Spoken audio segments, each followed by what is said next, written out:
My name is Tom. This is Anthony. And you can turn down your speaker volume now. And here we are in your living room, on your iPad, on your television, wherever the flipping heck we are here for you. All right, well done. Wrestling Rewind number 61 in your 61. house 12 final 4. February the 16th, 1997 in Tennessee. 61 episodes, dude. I know, man. Yeah, this is amazing. Getting there, we're nearly at 100. This is amazing. A century. Whole yeah. What was that? So this match has the Fatal 4-Way. It's called In Your House 12 Final 4. I mean, it is kind of, it's indicative of the title of the Yeah, absolutely. A four corners elimination match is headlining the event after Shawn Michaels has given up his title following him losing his smile, which was actually potentially a knee injury. Yeah. There was a lot of controversy around that. We discussed that in another episode. This is weird. It's weird as well that like this whole thing, the Fatal 4-Way, but it's an elimination match. This is all a bit weird. You know, the WWE is kind of.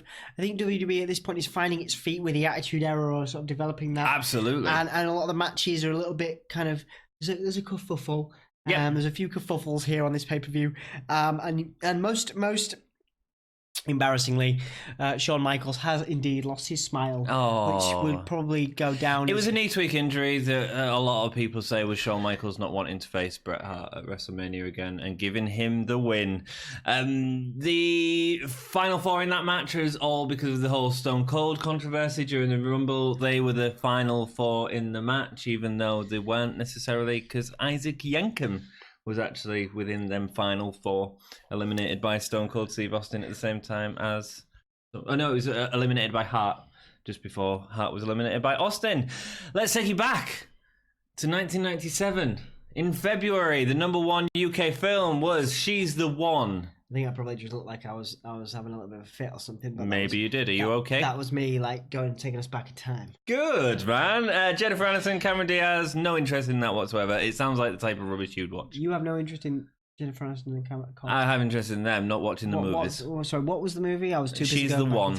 I've never seen it. No, but good. I love Cameron Diaz. Maybe you should go back and see it. Jennifer Aniston. U2 Discotheque was the #1 single at the time? I don't know how that goes. The only one I care about was a previous #1, which I've sung previously. Which Let's not sing it again. With or without you. Will you stop being so miserable? I can't help it. Starts off showing the video of Shawn Michaels as well as the 4 men fighting for the championship, willing to go to any extreme to become the champion. Can we also highlight that really, you know,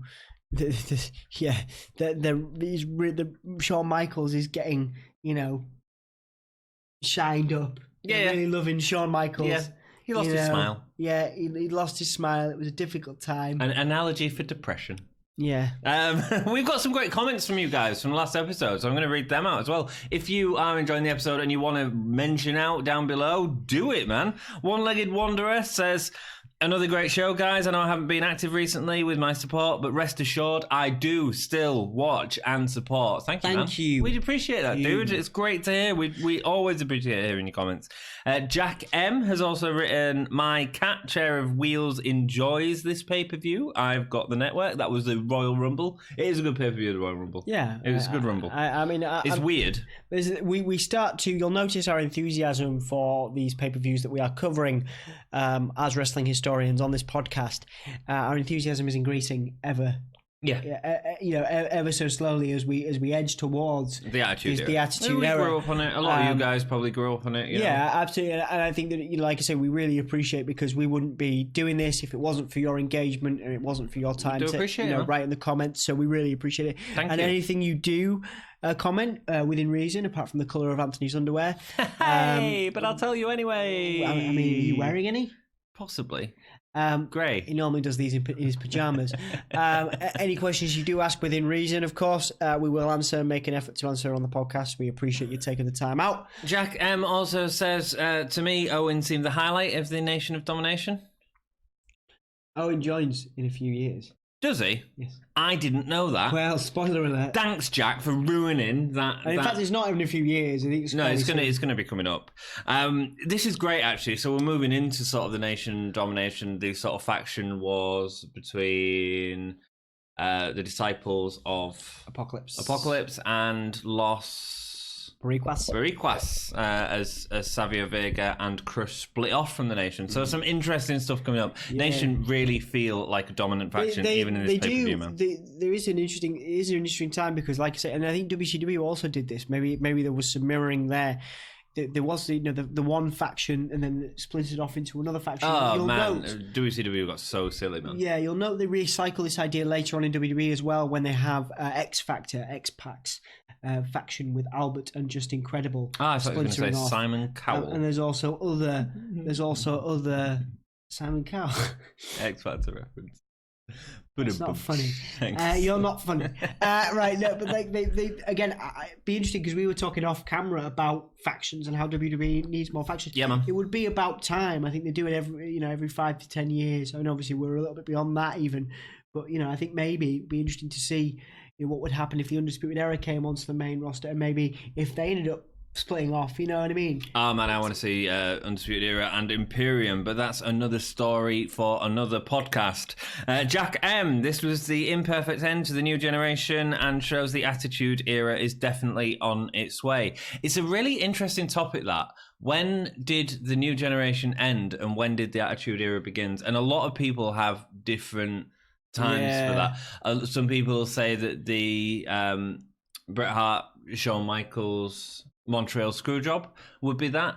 Some people would go back to King of the Ring 96 and say that was the start of the Attitude Era with that awesome promo that Stone Cold. Yes, I agree. It's sort of creeping in. I think a lot of people say that promo is there, and I would, as a marker, I love to have clear markers for things, and I think that promo is for me. It's that Jake the Snake promo, King of the Ring. I don't think it is. I think it's the Bret Hart Austin match. I think that's probably WrestleMania 13. Yeah, I think but everyone's got a different end because there wasn't using the word attitude right now. It was just sort of, we could see that the new generation was starting to disappear. Thank you so much for all your comments. Please leave them down below as we go into the episode. Leif Cassidy versus Mark Mero with Sable. Very impressed by Leif Cassidy here. Yeah, man. I think we've watched this a couple of times now, and going back again to watch this match, Leif, who has gone into a singles, which would of course lead, as we approach the Attitude Era, lead to his Al Snow changeover. Yep. We see the potential here, and perhaps Al Snow is one of those people that never needed a belt or never needed a great a great title run to solidify his character, but we'll see the early greatness of Al Snow in this match. This match is great. We see him come into his own really as a singles competitor, and Al would be one of those people, as we've talked about on the podcast, where I would say he has a character that doesn't need a world title. He never needed a major title. I think he could have been Intercontinental. I mean, obviously he was hardcore a couple of times. I think he would have been a good run-in for the Intercontinental title. This is a really good showing from both men. Mark Mero still looked $1 million, man. I mean, they really sort of made him look good as opposed to Dean Douglas. Awesome outfit. Sable, I mean, he looked great. First time I noticed a lot of 316 t-shirts in the crowd. A lot of 316s starting to come through, and obviously they'd really take off. Mero is the only one to get an entrance. Early modified fireman's carry by Mero as he continues to wrench at Al Snow's arm. It feels like a change in attitude between the two here, with Mero playing more of a heel, taking down Cassidy with multiple hair takedowns before pushing the ref. So we're seeing Mero start to turn heel. Sable gets involved, kicking Cassidy.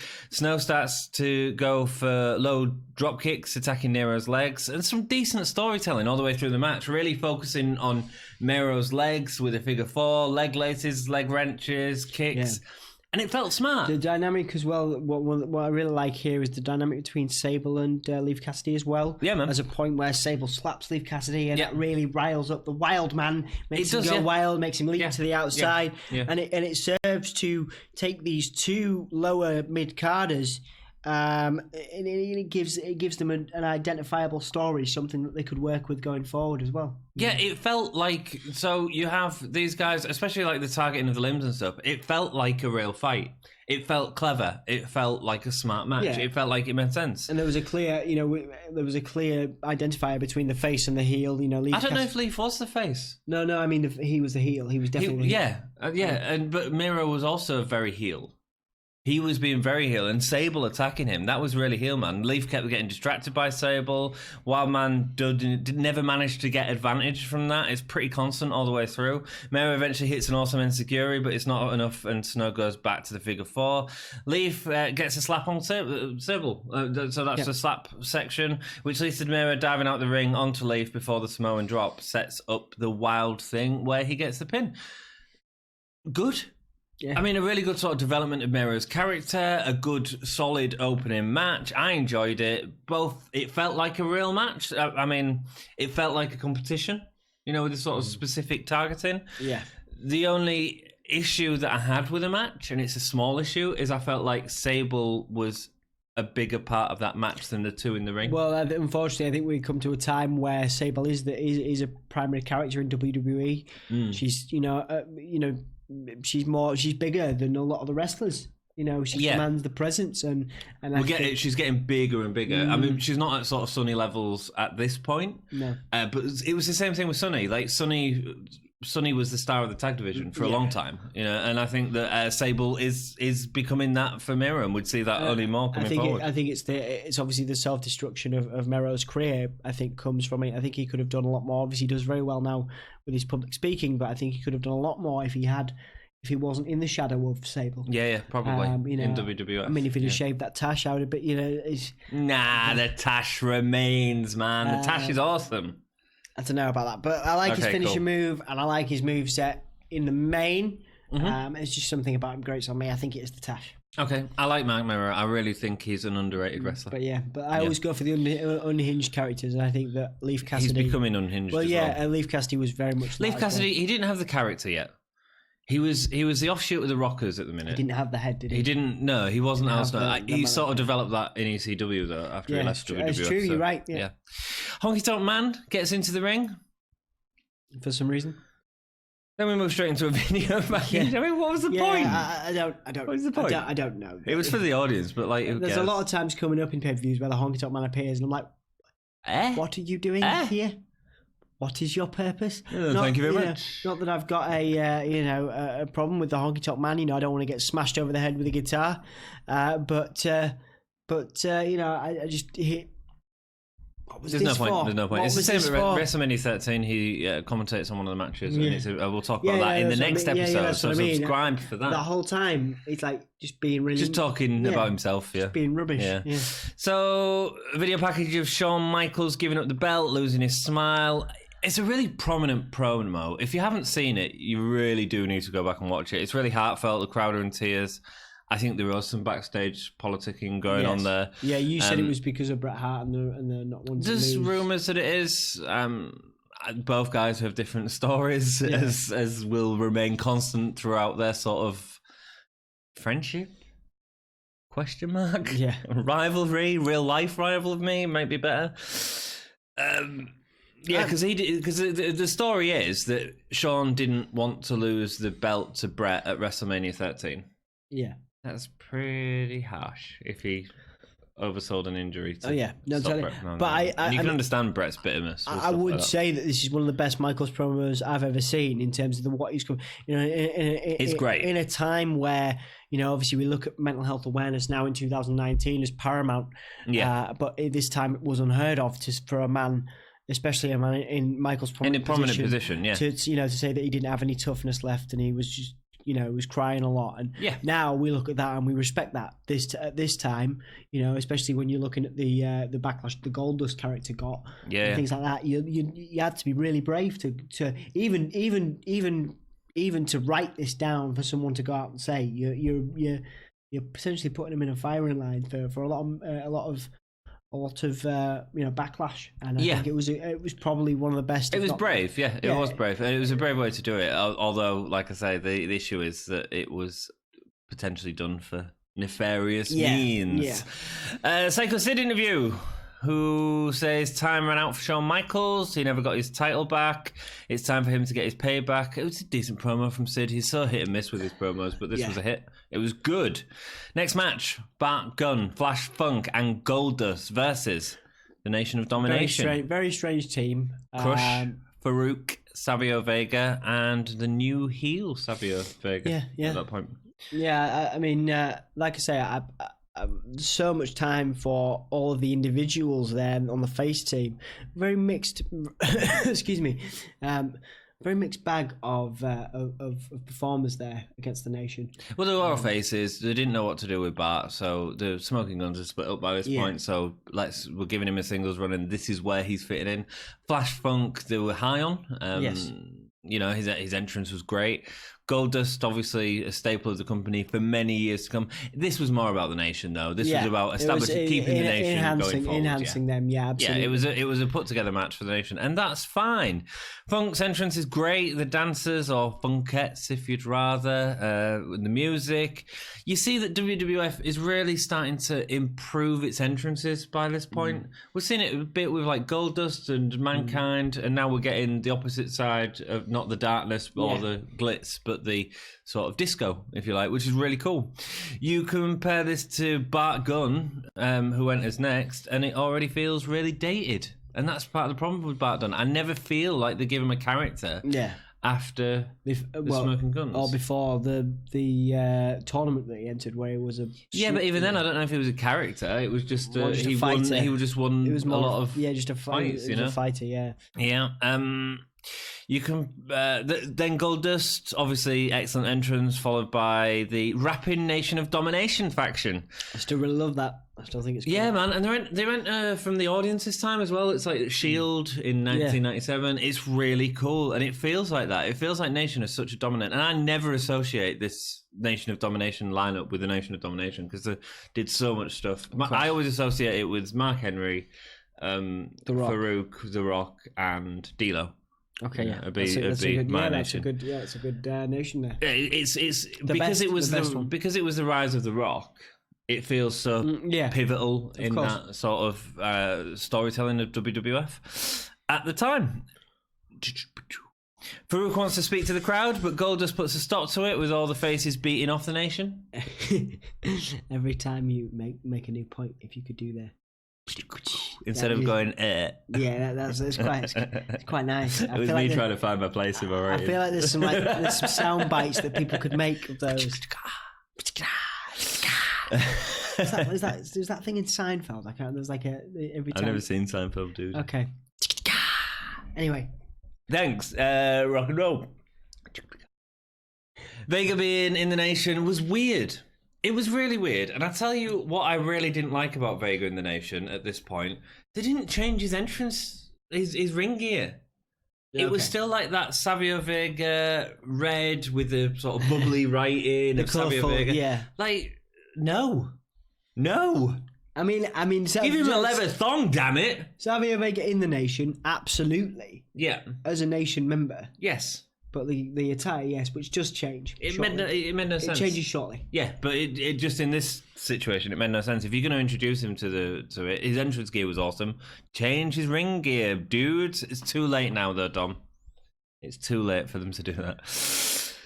Bart throws Funk onto the Nation. They beat him up as Funk tries to build the hot tag. He gets dropped. An awful belly to belly from Crush. Yeah. I hate Crush at this point. Yeah, he is rubbish. I love his look, and I'm really looking forward to the Disciples. I hope he gets better, man. Does he keep the heart punch? I don't know. Not interested. When Farouk comes in, he mocks him before Funk hits him with his in his testifies. Testifies? Yeah, that's what I called his testicles. Funk gets a spike pile driver from Savio, and Crush kicks out. Yes. Yes, no, sorry. No, my notes don't make sense. That's fine. The spike pile driver. Spike pile driver was on Funk. Yes. From Crush. Yes. Nice as Funk backdrops and a double clothesline before dropping both with a double clothesline. He gets to Bart. It all breaks down. Bart hits a power slam and Vega breaks it up, and all four men enter the ring as Bart delivers a bulldog off the top rope. That was pretty cool. I enjoyed that, yeah. That was really cool, but it's broken up by Crush delivering a leg drop for the Nation. Yeah, to get the rubbish, win. rubbish leg drop. Just like... Because Crush's moves are so great. Yeah, I mean that Bulldog was wicked. Bart Gunn was Bart was really, talented. for all you say, Bart Gunn was very talented, and it would have been a great finish to a lackluster match. But unfortunately, we get a lackluster finish with the old leg drop. With a lackluster match, Indeed, pretty much, bit naff. Interview with Stone Cold next. Doc says he hasn't had a clean victory over any of the men in the ring. I like when he's like, conspiracy. This is great. Yeah, he says the Rumble was clear cut, and this is a conspiracy against him. He will win today. Yeah, great promo, great content. The issue is it's a little bit stuttery from Stone Cold. Yes. He was jumping over his He's coming into his own. He is. Rocky Maivia versus Hunter Hearst Helmsley next for the Intercontinental Championship. The video package showing the matches between Hunter and Rocky, where the longer the matches go, the idea is that Rocky can outlast Hunter. Mm-hmm. He beat Triple H with a roll-up on Raw. Hunter takes early control of the match. Hunter, don't forget, Rocky was so green here, man. Yeah. Even though he's getting this massive push, they must have had a lot of faith back in Hunter at this point to work with someone like this, and he did such a good job in this match. There's also a lot of one thing I noticed about this match particularly was the commentary and how Jerry Lawler said some really horrible stuff about Peter Maivia. He did, man. Yeah, he's like, what was it? There was a specific line where Lawler's like, wherever he is, I bet it's real warm. Yeah. And you're like, whoa, a bit harsh, Jerry. And then even Jim's like having a go at Triple H's nose again. Yeah. And you're like, this wouldn't fly today. You get slapped with a lawsuit, or you'd be fired for even a comment that's bullying. Like that. No, cool. You'd be given the straight up JBL treatment. Yeah, he would. Like, would. Yeah. Rocky's doing a lot of overselling in the ring, which is good. That was what The Rock was really good at, to be perfectly honest. Great actor, funnily enough. Apparently so. There's a really great moment early on where Hunter slaps Rocky and he slaps back, and Hunter massively oversells it. Yeah. And it's great. The crowd pop. Hunter he was so good in this match. So good. Yeah, a lot of time for it. Rocky, he's doing moves that are quite simple, stuff that you learn in wrestling early on, I would assume. Not that I could do them or you could do them, but... well, speak for yourself. I'm more flexible than I look. Whoa, dude. Arm drags? Could you do an arm drag? I mean... Do you want to try Could you do a drop kick? Can you do a drop kick? No, man. Well, I just slip up, man. Yeah, I'd like to see that. Shoulder barges. It's moves that are really simple, but when you've got a guy like Hunter who's really selling it, it works. And The Rock did that through his entire career as well. He made basic moves.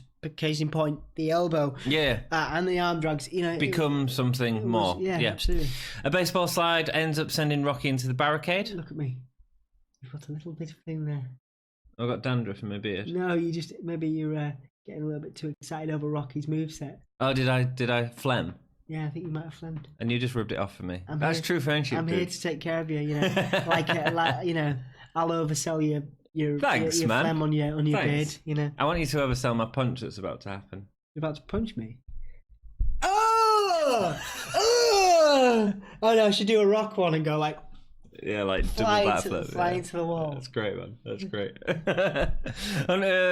We should try a video of like give me a whole year cells. And just basically do a whole video, a joke video of us just selling moves. Just overselling stuff. Rocky lets Hunter lead him into a suplex, knee drops, able to sell him well. Hunter chokes with the legs on the rope, to which Earl Ebner again pushes him off. I hated early on when Earl Ebner kept pushing Triple H off, like kicking him off the ropes and stuff.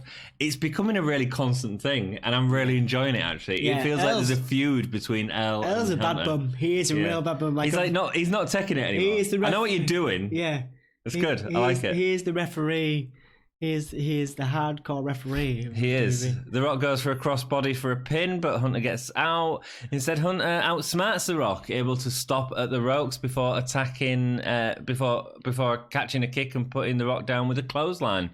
Rock gets a comeback after punching Hunter as he comes off the rope, which Hunter, man, he sells so sharply. Yeah. So he jumps off the rope. There's absolutely no connection, probably.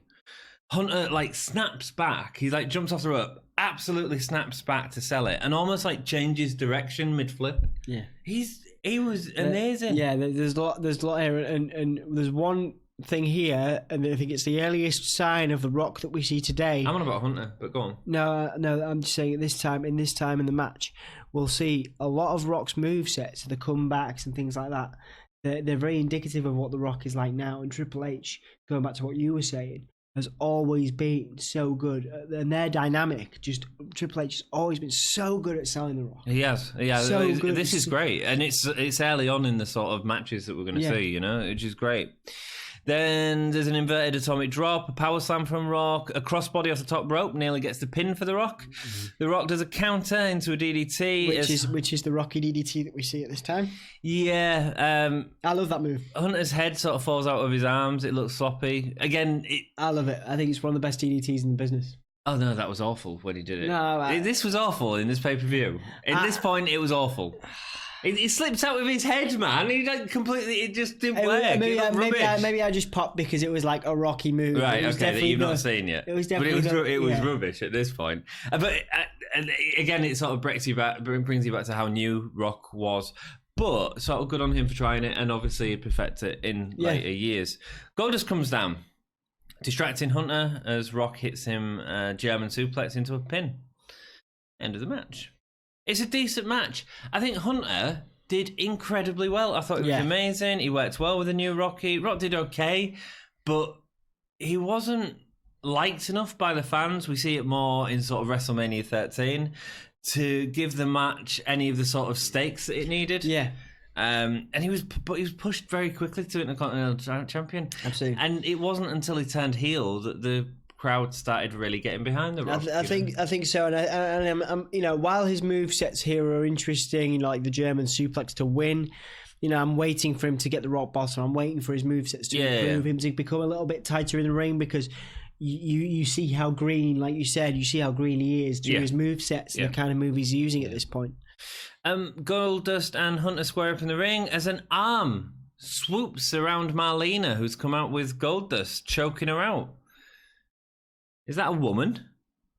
That's what I think it was Jerry or JR. Is that a woman? In his early days, JR is actually pretty catty when it comes to Chyna. He becomes quite an advocate for her in later years. But, she was great. She looked incredible. So she's taken away by security, leaving Marlena on the floor. She ragdolls Marlena. Yeah, man. With her arm, just one arm. Chyna, and it would become iconic, that, you know, for quite a long time. It was a good introduction. What does it become? Iconic. Goldust carries Marlena out of the ring. Great introduction to Chyna. Yeah, awesome, man. And we're going to see more stuff with her working with Triple H and stuff. We have exciting stuff coming up, so please subscribe to the channel, hit the ring bell for notifications on when it comes out, and subscribe to us on Facebook, Twitter, Patreon, and Instagram, where you can keep up to date with the Gimme a Whole Year Wrestling podcast. I have one question for you. Go. And I have one question for them. Go. Are you ready? That was really well timed. I was doing the DX theme. Yeah. But I actually ended it really well. That's good. I'll turn my phone silent now. Because obviously we're going into that phase. So I was like, are you ready? As in, because of the theme. Wouldn't it be great if I got 2 messages and it went bing bing? Still good. I feel like we should. Still good. I feel like that was still cool. Vader interview. Stone Cold, don't let that gator butt get that canary mouth in trouble, brother. Yeah, I don't know what's. Yeah, I don't know what that means. I don't know what that means. Don't let that gator butt get that canary mouth in trouble, brother. I don't get it. Yeah. Undertaker, you'll rest in peace. Cool. Yeah, fine. Paul Bearer saves the promo by saying that Vader's already destroyed all men in the match, and tonight you're looking at your new champion, because what time is it? It's time! It's time! It's... Ooh, that was loud. Vader, time. Thank you. Doug Furness and Phil LaFon versus Owen Hart and British Bulldog for the Tag Team Championship next. As Owen and Bulldog come out, Nice Bulldog to see leads. LaFon and Furness getting their shot. I know, finally. Right? Should have been at the Rumble. Give me a whole year. It's like favourite team at this time. We've been advocates. We've been like the Paul Heyman, the conjoined Heyman. for Doug LaFon. Doug LaFon and Philip. Man, you need to... Is it Phil LaFon or Doug? Phil LaFon and Doug Furness. Amazing. Yeah. Amazing wrestlers. And like no one else, obviously, no one else outside this podcast has been advocating. Do you remember them? I did, but only because of. Do you know what I mean? I remember them now because we're watching. All right, but you didn't remember them before we started this podcast. No. They're great, aren't they? I remember watching their matches. Can you tweet them for me? Tell them how amazing they are from the Gimme Whole Year account. Yeah, sure. Cool. I'll do that. Not right now. No, I could do it right now, live. Nah, do it later. Live on the wrestling podcast. Nah, we're filming a podcast. Tweeting. People want to hear us talk wrestling, not rubbish, like we always do. I don't know why you watch this. We're the best at selling ourselves. Pause it. Go watch another video. Another one of our videos, right? Another one of our videos. As Bulldog and Owen come out, Bulldog leads. His arms are sort of out, blocking Owen. Owen slips under him as Bulldog sort of pushes him from behind. We're seeing friction between Bulldog and Owen. Yeah, which is really good. They're starting to get on each other's nerves. Well, it's all since the Rumble, sort of him eliminating Bulldog at the Rumble. There's a one-upsmanship going on, isn't there? Yeah, man, and a lot of friction. Owen accidentally hitting Bulldog with a slammy. Arguments in the locker room between them have sort of been building up to this match. Owen and LaFon start with multiple pin attempts and some really nice, tight grappling wrestling. Of course, you was going to get it, man. You had two incredible technicians in there, Yeah. Soon after, Bulldog gets in, and it's really solid. LaFon, he was so good. Yep. And Hart and Bulldog only really get the advantage when Owen kicks LaFon from behind. Owen delivers a really nice crossbody, but LaFon rolls through. Straight after kicking out, Owen rakes at his eyes. LaFon does a sunset flip on Bulldog, but as he's pinning, the ref is distracted by Owen. All clever heel stuff, and they're really building up LaFon to be left in the ring, building up to that hot tag. Bulldog holds LaFon for a delayed suplex whilst Owen crossbodies off the top rope. Great variation on the delayed suplex that we're so used to seeing Bulldog do. LaFon and Owen have each other wrapped up, with LaFon pinning Owen, but Bulldog comes and pulls him back. Then Fairness does the same as the ref is putting Bulldog back, and it happens again. So it's a really great spot where he's sort of, one of them's got the pin, the ref's distracted by the other guy, their team member comes in and pulls it so that it becomes the other way. When the ref goes back to tell him off, the same happens again. It's a real nice little spot. Tight little spot. The chemistry between these four. Who come up with that spot? Is what? The Bulldog, wasn't it? I reckon it was Owen. I mean, I don't know. It seems like an Owen thing. I think, well, you're right. He's a very clever ring technician, but I don't know. I think the Bulldog was also. So. Cool. No, it's interesting. LaFon. I love your sound effects. Thanks, man. What are we trying to... I don't know. I've installed a new sound card into my driver. This leads to an argument between the fractured team, leading LaFon to bash their heads together. Then whilst Bulldog is holding LaFon, Owen accidentally delivers a back heel kick. Every time you say that, it sounds like you're saying the thong. Bulldog is holding the thong. Sorry. After Owen slaps Bulldog, Bulldog puts Owen down with a clothesline. So we're getting real fracture between the two teams. LaFon tries to take advantage, but Bulldog breaks it up. Fairness gets a tag, and it's a really hot tag because it's been building up throughout the entire match. We get a succession of moves which are great. The Hurricanrana was great. DDT. Yeah. Owen eventually comes back after hitting a really smart Insecurity. Furness and LaFon Irish whip Owen and Bulldog into each other. Bulldog eventually goes for a power slam, and Owen hits Furness with a slammy as he is in the air. This leads to a DQ.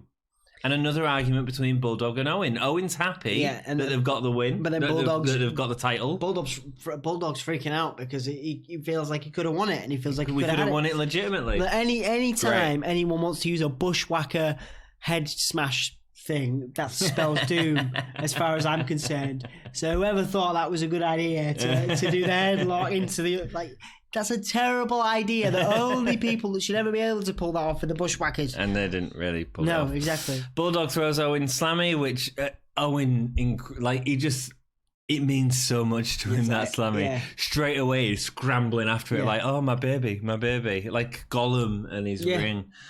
What a great match. Really what a great match. Really well done. What a great pay-per-view so far, by the way. Yep. Fantastic so far. Undertaker, he's found his edge. It's a backstage promo. He's found his edge, but not all of it. Not all of it. But it's coming. But it's coming to him. Weirdest promo we've seen so far from The Undertaker, I think. This spells doom for the other three men. Get in his way of the title and he will annihilate them. Yeah, we've seen better Undertaker promos. Way better. Interview with Brett. Can anything stop him tonight? The others in the ring are great, but may the best man win. You know, if the promos were like a little bit better in this would be an incredible pay-per-view. I think so. All the promos are a little bit off. Yeah, I think a lot of them are a bit off today. I think, like I say, I think we've seen some stellar matches certainly to begin with, particularly Mero's match and the tag match. But yeah, I think this pay-per-view is very much like down by the promos and the inexplicable appearance of the Honky Tonk Man and the over enthusiasm by everyone for Western Union. Yeah, man. Like, okay, yes, you can put your money in Western Union. Yeah. Chill out, guys. Yeah, but it happens all the time. There's a blimp there. Money, man.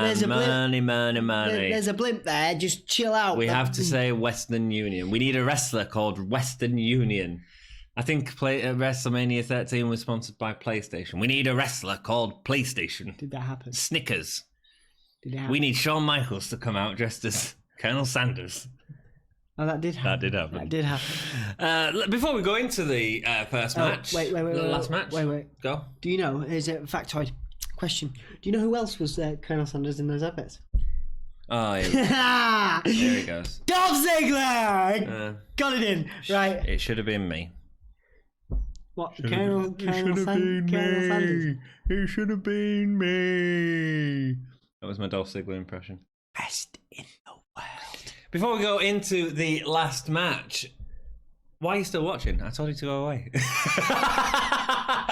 Write down in the comments why are you still watching. It'd be great to hear. Four Corners elimination match. It sounds like it's a plea for help. Please tell me why you're still watching. Please, I need to know why I still do this for. Please validate me. It's a really good pay-per-view. Like, if you remember it, that's great. Like, that's awesome. Thanks for joining us. If you're watching this in 5 years' time, you rock. I don't know what's happening. Are we Donald Trump's gone from office. I mean, 5 years' time, I think he's got to, hasn't he? Is he? I think, I think so. So I think my prediction was correct. We're not only wrestling historians, Anthony. We're history. Four Corners elimination match. We're history. Featuring Stone Cold Steve Austin, Bret Hart, Vader, and The Undertaker. This is for the vacant WWF World Championship.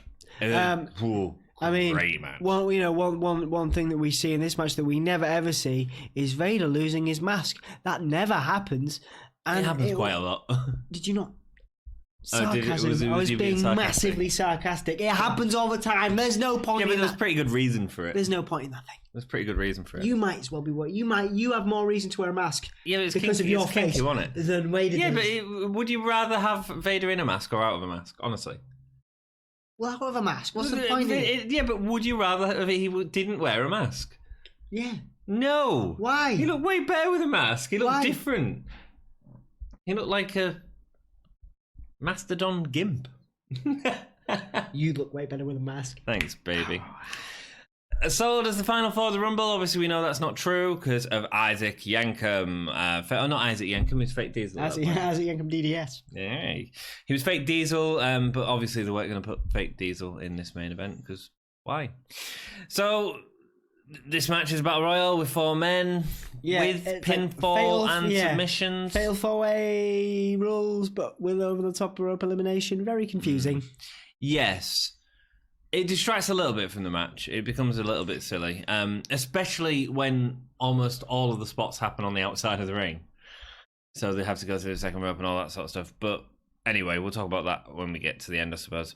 As soon as Austin gets in, he puts his middle finger in Vader's face, which has JR promptly apologizing to the viewers. Great. Taker's a guy on top early on. There's a real nice point as Taker gets hit by Hart into Vader's belly to belly. There's some real nice sort of three-way stuff going on here, where there was one guy that it hits into someone else. And you see some quite unlikely alliances as well, which I love these, like in the Rumble and also Fatal 4-Ways. You know, each of these guys has a turn teaming with each other, and you're as a fan, you're like, whoa, what's going on here? Taker, except Austin and Brett, I don't think they did. No, because that was a major feud. Taker kicks a chair into Vader's face, causing his eye to bleed. That's rough. Yeah, I think that was the metal plate in his eye. Yeah, it didn't look like split. Yeah, you know, he's got like a really metal eye. Yeah. So I've got hay fever. That's okay. That's why I'm snotting and like. To be honest, the start of the match it's all Vader and Taker, and it is amazing to watch. They do really good stuff. Their dynamic is all of these four have experience being in the ring with each other in some form. Yeah, but when you think Brett and Steve were the bigger feud, I'd say for definite. The camera was all on Vader and Taker, and they were really great. Fantastic work, for sure. Taker hits Vader with a chokeslam, but he's quickly hit with a Stone Cold Stunner straight afterwards. Again, another example of three-way sort of stuff happening really quick. Go back and watch this match, guys. Go back and watch this pay-per-view, dudes. Well, I don't know, because we literally have... I mean, it'll be interesting to get your grade at the end, because it's lackluster in a lot of ways, the promos, but this match particularly, you know, it'd be interesting to get your grade, like I said, because... I don't know where I sit with it. There's a lot that lets this pay-per-view down, but there's a lot of good matches. We'll talk about it after the match. Yeah. Cool. Vader turns his attention to Hart, attacking him with the chair on the outside. Austin is backdropped on the concrete by Taker as Vader goes after Austin, but Austin's able to beat him up using the stairs on Vader. It's great. Can I also point out, a lot of this match, not just following Vader and Taker, a lot of this match was following Vader. Yeah, a lot of it. Some of the high spots, like the sharpshooter on the outside, things like that. As Austin and Vader were brawling in the ring area, it was almost like watching Vader go from person to person. Yeah, it was weird. It was a weird choice, considering they weren't selling Vader at all. Yeah, like I say, I feel like Vader's got a bit of a Braun Strowman effect going on right now, where I think they can't decide whether they're really high on him or they've kind of left him behind, you know what I mean? And I feel like, so there's times in pay-per-views we're watching where we're like, they clearly don't care about Vader, but then they have stuff like this where he's don't think it's because storyline-wise they weren't high on him, but in terms of like camera-wise, they were just following him. It was interesting. It was like a filming thing as opposed to the company being high on him. Does that make sense? Very interesting. And he was very good. Yeah. All four men are quickly there to interrupt each other's spots. Brett and Austin battle, which you'd expect to be the focus, but again, it snaps back onto Vader. That's just after Vader tried to lock a sharpshooter on Brett, which was an interesting spot. Yeah. A real nice pile driver from Brett to Austin, gets a 2 count. Vader delivers a moonsault from the top rope. Taker rolls out the way. Same problem again with Paul Bearer telling him to go up, and it's like that painful Vader salt thing where it's such a great looking move. But incredible for such a big guy. You can never hit it because there's always someone. Because no one wants to take it. Basically. Yeah, there's always someone telling him to go up further up, so he misses it. Yeah, but Taker gets the sit up, and it always feels like that would be more devastating than a Vader bomb. Yeah, cool looking spot though. Yeah, it was. Spot, like on the whole. Taker then strangles Vader with a cable on the outside. The audience are on the feet, man, and it sort of shows how much they were into the match, and it's all the stakes. I mean, this was for the championship. It made all the sense in the world. Brett gets a cheer for a low blow on Vader. Austin, Brett, the heel match turn, sort of. It's interesting because Brett. Everyone talks about the Brett Austin match where Brett went in as a face and Austin was the heel. Yeah. Dude, he was such a heel all the time. That was such a heel move. Yeah. And it's interesting because he telegraphed it all, but everyone like talks about how he was a face. He wasn't a clear face. Look at his complaints in the Rumble. That wasn't a clear face. No. You know? No, Brett was always, and this happens very much in the early Attitude Era. the sort of early dawning of a sort of CM Punk type tweener character where he's just a muppet. Like Bret Hart is just really mean. I mean, people love it, but that's what I mean. People really dig it when he starts doing his Canada stuff, and all that stuff. Particularly, a lot of people are loving it. But he's being really mean. To put it lightly, he's not being a nice guy. And I think look at that's what Austin was. This is the early start of it. This is the earliest start of that tweener character that we see. Yeah, I mean, it's interesting because you go back to like Bret Hart versus Isaac Yankem DDS, we talked about a few times in this episode. So let's go back to that. And he was doing the whole sort of shoelace time, but he was still a face. And I know that it was a heel move, but he was still very much a face there. That low blow just felt really heelish, really heelish. Yeah. Weird spot as Taker goes to eliminate Austin over the top rope. Yeah, they do the same spot the other way around as Austin's trying to get Taker out. It's a bit weird. Bret manages to eliminate Austin over the top rope eventually, and the refs see it this time. Yeah. Oh. Vader has to take his mask off as Bearer attacks Taker with the urn on the outside. That was cool. I enjoyed that. Yeah, man. Didn't take her down for a while. It was a good way. Paul Bearer story, man. Really good way of finishing it. Well, building towards the finish. Yeah. Bret suplexes Vader off the top rope before locking in the sharpshooter. I mean, quite literally, that was massive. That was huge. It was great. An incredible spot. But then Taker interrupts. Yeah. Why? Yeah. It's an elimination match. Yeah. Doesn't matter if he gets him out. In fact, go help him lock on that sharpshooter. You know. The undershooter. Yes. Sharp Taker. Sharp Taker. Nice. Austin comes out to continue attacking Bret, even though he's being eliminated. But obviously, it's a DQ cool. match. I enjoyed that. Yeah, man, it keeps that feud going. They pulled, and JR's like, he's obsessed. He's obsessed with Bret Hart, which again builds that anticipation for the future of the feud. Yeah. Vader goes for Vader bomb, but Undertaker low blows him off the top rope. That was nice. Vader. A little bit of a cheeky good. Undertaker low blow there. So who's going to win? Bret or Taker? And the crowd are going wild as Taker chokeslams Bret. When Taker's going to get a tombstone to Bret, Austin interferes, going for Bret. Pulls him down, So costing Undertaker as well. So we've got so many different dynamics playing out here. Taker gets angry with Austin, and Bret tries a roll-up, but it all ends with a clothesline to Taker by Bret. To get him out. To eliminate him over the top rope. Did you notice? Undertaker in this match looks like he did at Super Showdown. He just always looks really haggard. I've never noticed that about the Undertaker. I'm not saying... He did a little bit, yeah. I'm not trying to say he's that. a little bit unshaven. Obviously, he's a big... Nah, nothing wrong being unshaven. Not about that. No. Not about that, but it's about... He looks like he's had enough. Yeah. and he was tired, man. Dude was wrestling 300 days a year. Yeah, I've not really noticed that before, but the Undertaker looks haggard. And I'm really sorry if you're watching this, Taker. Don't kill me, but I'm just making an observation as a wrestling historian. Whilst Bret is celebrating, Sid comes out to confront Bret because they have a match tonight. I like that as well. I like Sid coming out and doing his whole... Why won't Sid in the match? Because he won it the next night off Hart, didn't he? Did he? I think he did. I think he did. Yeah, I'm pretty sure he did. But I don't know. Continuity for building... for the future of that feud. I understand why it was there. The over-the-top rope thing was rubbish. That was weird. It shouldn't have been there. Each of the eliminations was over the top rope, but the guys fought on the outing. And they went it should have been pins. They went for pins as well, yeah. Yeah, it should have just been pins and submissions. Very that odd. would have made the match a lot better. Yep. Cool. So, we're at the end of the episode. What did you think of the match? You got to say about the match? I'm a big fan of Vader in this match. Big fan of Bret and Austin in this match. Taker, not so much.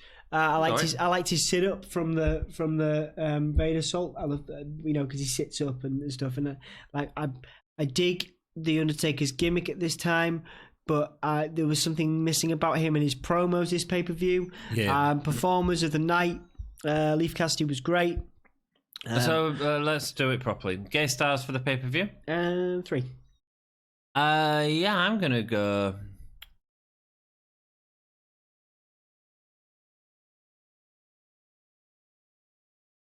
4.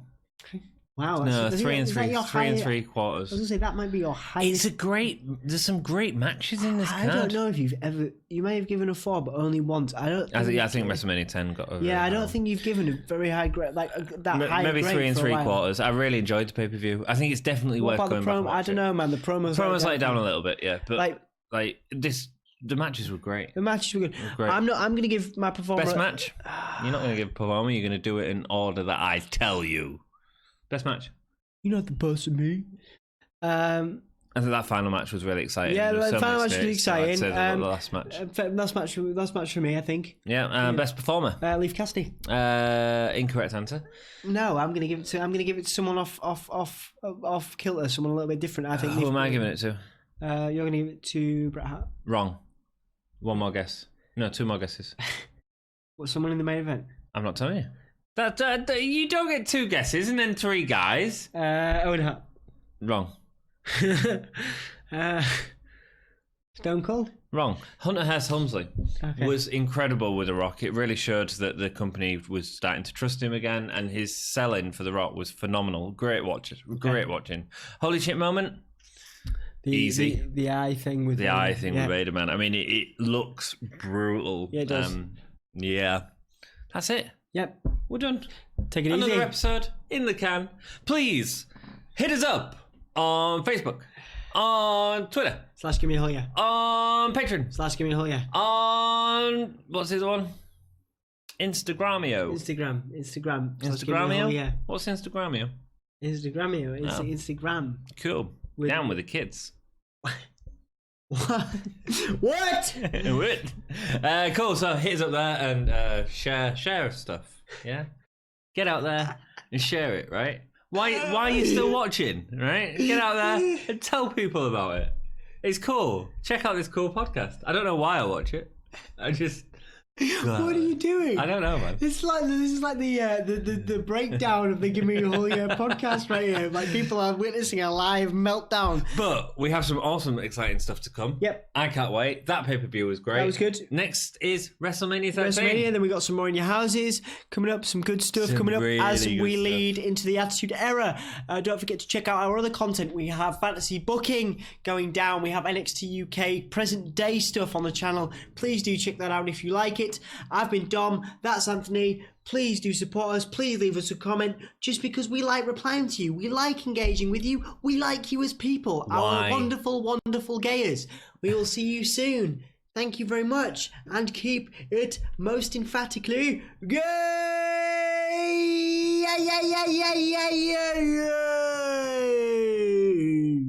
Very good. Why are you still here?